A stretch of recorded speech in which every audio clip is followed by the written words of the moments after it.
The title for this video is due to the fact that I decided to build a small factor PC without any experience at all.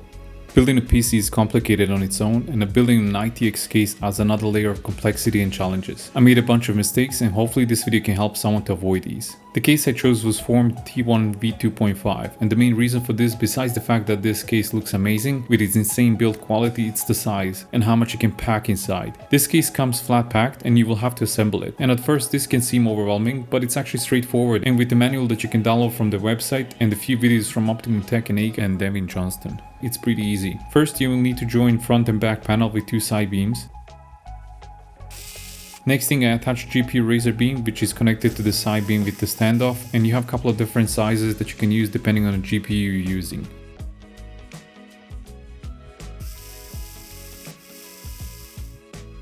First, I installed a center beam on the 3-slot position, as the backplate from the motherboard came pre-installed in that slot, but later I had to move that to allow more space for the cooler. Next one was the 5mm motherboard standoffs.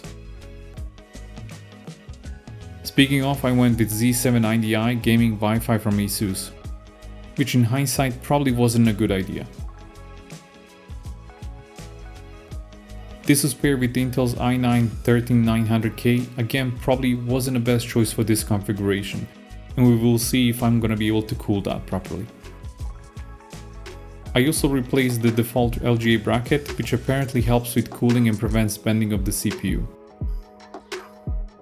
For the memory, I installed 64GB Vengeance DDR5 from Corsair, and for the storage I got 2TB Samsung 990 Pro. Now I got all of these during Prime Day, so most of them were on a good discount. At this point I started to install Noctua's NHL12S low profile, and very quickly I found out that this will not work, as with the fan under, it did not give me a RAM clearance, and with the fan above, it will not fit the case. So I got Thermalright AXP90 full copper, as I have seen some good reviews. I used longer screws and mounted with the backplate reversed to get a better clearance for the motherboard.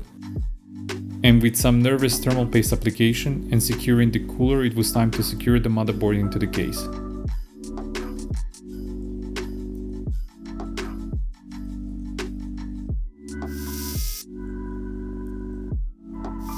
For the power supply, I went with the Corsair SF750 Platinum. I installed the power extension cable that comes with the case, and I connected the power supply to the motherboard. It was finally time for the GPU, and I went with the RTX 4080 Super, because 4090 is too expensive. This is ASUS ProArt version, which actually fits in this case.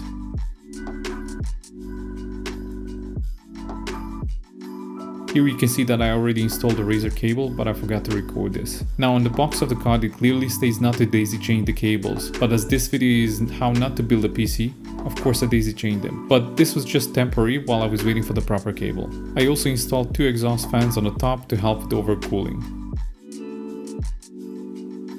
And with all this done, it was time to see if everything works.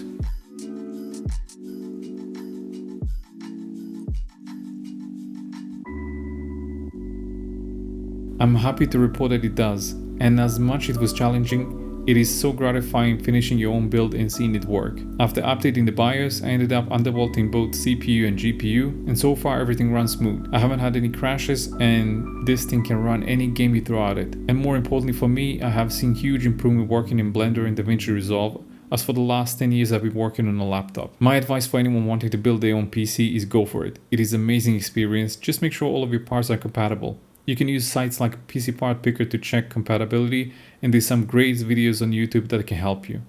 If you enjoyed this video, please leave a like and see you in the next one.